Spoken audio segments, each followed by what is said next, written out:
Welcome to Odd Crime Chronicles. Hello! Let's dive into the story. The chilling crimes of Mary Bell are not just a tale of horror, but a complex story of a troubled child. Our story begins in Newcastle, England, in the year 1968. It was a time when a sense of peace and community pervaded the air. Children played freely in the streets, their laughter echoing through the neighborhood. Parents went about their days, trusting in the safety of their neighborhood. But this tranquility was shattered by a series of horrific events that would forever stain the city's history. On May 25, 1968, the body of 4-year-old Martin Brown was discovered in a derelict house. The discovery sent shockwaves through the community, leaving everyone in a state of disbelief. The image of the young boy, lifeless and alone, became a haunting reminder of the fragility of innocence. Weeks later, on July 31st, tragedy struck again. 3-year-old Brian Howe was found dead, his body discarded on waste ground. The similarities between the two deaths were chilling, hinting at a sinister pattern. Fear and suspicion gripped the community as they realized a dark presence lurked among them. But what drove Mary Bell to commit such heinous acts? Was it nature or nurture? Her troubled upbringing, marked by neglect and abuse, offers a glimpse into the making of a child killer. Understanding her background provides unique insights into the psychological complexities behind her actions. And let's go! The investigation into the murders of Martin Brown and Brian Howe was complex and emotionally charged. Detectives were confronted with a crime scene that offered few clues and a community reeling from shock and grief. The pressure to find the person responsible was immense. Every passing day fueled the public's fear and intensified the scrutiny on the police investigation. Among the suspects were 2 young girls, Mary Bell and Norma Bell, no relation. Mary, a troubled 11-year-old, had a history of disruptive behavior and seemed strangely unemotional in the face of the tragedy. Norma, also 11, was seen as more of a follower, often influenced by Mary's bolder personality. The girls' behavior in the days following the murders raised red flags. The investigation took a dramatic turn when Mary Bell, under questioning, confessed to her involvement in the death of Brian Howe. Her admission sent shockwaves through the community and beyond. The idea that a child so young could commit such a horrific act was almost unfathomable. I saw Norma strangling Brian, but I didn't do it. I just watched. Mary's confession, however, was not a straightforward admission of guilt. She claimed that she had witnessed Norma strangling Brian but denied any direct involvement in the murder. Her account was chillingly detailed, describing how she had watched as Norma took Brian's life. Despite the inconsistencies and Mary's attempts to shift blame onto Norma, investigators were convinced of her guilt. The evidence, coupled with her confession, pointed to Mary as the mastermind behind Brian's murder. The case of Mary Bell, though involving a child, drew comparisons to the chilling world of adult serial killers.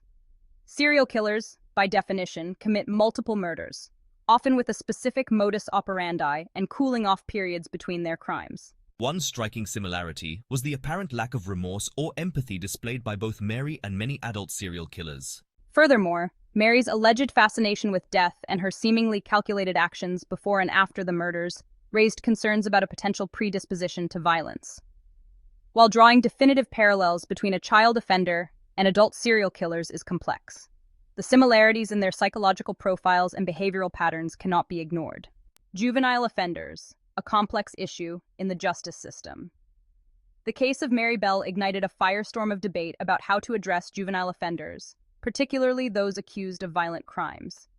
The traditional view of childhood innocence clashed with the horrific reality that children, even at a young age, are capable of committing heinous acts. The justice system, designed for adult offenders, grappled with how to balance accountability with the potential for rehabilitation in such cases. Some argued that children, particularly those exposed to abuse or neglect, should be treated as victims themselves, their criminal behavior a cry for help rather than a deliberate act of malice. The case of Mary Bell highlighted the complexities of juvenile justice, forcing society to confront uncomfortable truths about childhood, culpability, and the very nature of evil. Mary Bell's troubled childhood, scars of a difficult past. As the investigation into Mary Bell's crimes progressed, the focus shifted from the acts themselves to the environment that shaped the young girl accused of such horrific deeds. Mary's childhood was far from idyllic. Born into poverty and neglect, she experienced a level of instability and trauma that left an undeniable mark on her young psyche. Her mother, Betty Bell, was a sex worker, who reportedly exposed Mary to a world of abuse and exploitation. Mary's home life was chaotic and devoid of the emotional nurturing crucial for healthy development. Adding to the dysfunction, Mary's stepfather, William Bell, was a known criminal with a history of violence. The cumulative effect of these early childhood experiences created a breeding ground for Mary's violent tendencies to flourish. Inside the mind of Mary Bell, psychological evaluations. In an attempt to understand the motivations behind Mary Bell's horrific crimes, a team of psychiatrists was brought in to evaluate her mental state. The psychiatrists concluded that Mary's early childhood experiences, marked by abuse, neglect, and exposure to violence, had severely stunted her emotional and psychological development. They noted her lack of remorse, her detached demeanor when discussing the murders, and her apparent inability to comprehend the finality of death as indicators of deep-seated psychological disturbance. Some experts suggested that Mary displayed early signs of psychopathy, a personality disorder characterized by a lack of empathy, remorse, and a disregard for social norms. The psychological evaluations of Mary Bell provided a glimpse into the tormented mind of a child scarred by abuse, igniting a debate about the origins of violence in children and the role of mental illness in criminal behavior. A nation captivated. The trial of Mary Bell. The trial of Mary Bell captivated the nation, becoming a media sensation that gripped the public's imagination. The courtroom became a stage where society's deepest fears about childhood innocence and the potential for evil played out in real time.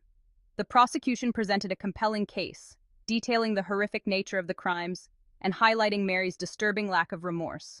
They argued that despite her young age, Mary was fully aware of her actions and should be held accountable for the murders. The defense painted a picture of a deeply troubled child, a victim of her horrific upbringing who never had a chance at a normal life. The jury ultimately found Mary guilty of manslaughter on the grounds of diminished responsibility, sentencing her to indefinite detention in a psychiatric facility. Life after release. Mary Bell's second chance. After serving 12 years in various institutions, Mary Bell was released at the age of 23. Her release was met with mixed reactions, reflecting the public's ongoing struggle to reconcile the horrific crimes of her childhood with the possibility of rehabilitation. To protect her from the intense media scrutiny and potential threats to her safety, Mary was granted a new identity. This fresh start allowed her to rebuild her life away from the shadow of her past, but it also fueled the debate about whether individuals who commit such heinous acts, especially at a young age, can truly be rehabilitated and reintegrated into society. Some argued that Mary's crimes were too horrific, her lack of remorse too deeply ingrained, to believe she could ever become a functioning and safe member of society. The debate on rehabilitation. Can a child killer change? The case of Mary Bell reignited the age-old debate about the nature versus nurture, about whether criminals are born or made. Those who believed in the possibility of rehabilitation argued that Mary's crimes were a direct result of her horrific upbringing. They pointed to the years of abuse, neglect, and exposure to violence as the root cause of her violent behavior. Opponents of rehabilitation argued that some individuals are simply born evil, hardwired for violence from birth. They pointed to Mary's apparent lack of remorse and her chillingly detached demeanor as evidence that she was beyond redemption. The debate surrounding Mary Bell's rehabilitation highlighted the complexities of human nature and the enduring challenges of balancing punishment with the potential for change. Enduring mystery lessons from the case of Mary Bell. The case of Mary Bell continues to fascinate and disturb, serving as a stark reminder of the dark side of human nature and the enduring power of childhood trauma. Decades after her crimes shocked the nation, Mary's story continues to spark debate about the origins of violence in children, the efficacy of rehabilitation, and the very nature of evil. Her case serves as a cautionary tale, highlighting the devastating impact of childhood abuse and neglect, and the urgent need for early intervention to prevent future tragedies. While the debate about Mary Bell's rehabilitation may never be definitively settled, her case serves as a powerful reminder that every child deserves a chance at a better life, regardless of the darkness they may have experienced or inflicted. Remember to like, share, and subscribe to our channel for more true crime documentaries.